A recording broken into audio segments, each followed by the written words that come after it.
il y a une augmentation du nombre de cancers, mais elle n'est pas explosive. Par contre, il y a une augmentation de certains cancers qui posent question. Le cancer du pancréas, qui augmente quand même réellement, pose question. On aimerait bien comprendre si c'est notre environnement, notre façon de manger, etc. Nos comportements aussi, parce que nos comportements bougent un petit peu aussi la génétique de nos cellules. Donc, une augmentation qui n'est par exemple pas liée à Tchernobyl, on a dit n'importe quoi aussi là-dessus. Je vais vous donner un exemple. Les cancers de la thyroïde cancers différenciés de la thyroïde augmentaient lentement déjà avant Tchernobyl. Il n'y a pas eu de cassure d'augmentation après. Et ça, on le sait par exemple ici parce qu'on a un registre des cancers. Le registre des cancers qui est aussi une unité de recherche qui est extrêmement importante pour savoir ce qui se passe sur nos territoires. Donc, augmentation, oui, mais augmentation qui est due à quoi? Alors, elle est due, on est un tout petit peu plus nombreux, elle est due surtout au vieillissement de la population. Donc ça c'est un phénomène qui est extrêmement important et on l'oublie. Et puis elle est due aussi au fait qu'on a des comportements, je dirais, globaux qui sont pas très bons. En particulier le manque d'activité physique, la nourriture qui est peut-être pas très appropriée, etc. Et la Ligue travaille beaucoup là-dessus.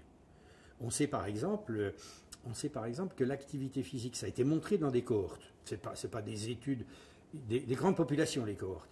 Eh bien, les infirmières américaines ont conduit une étude qui est très intéressante parce qu'elles ont voulu montrer que l'activité sportive avait une incidence sur le cancer. Eh bien, elles ont comparé les infirmières qui avaient une activité sportive et celles qui n'en ont pas. Premièrement, diminution de l'incidence du cancer du sein chez celles qui font du sport. Deuxièmement, meilleure efficacité des traitements chez celles qui font du sport.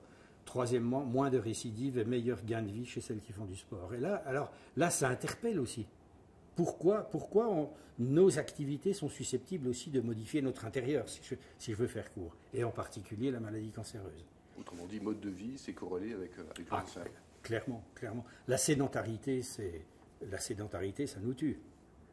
Mais quand on parle de ça, ça veut dire aussi c'est une réflexion globale au niveau des territoires, et puis je dirais aussi dans le plan d'aménagement des territoires.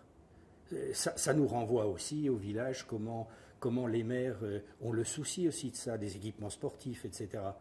Il y a eu, au mois de novembre, les États généraux de la prévention, qui ont été initiés par la Ligue contre le cancer.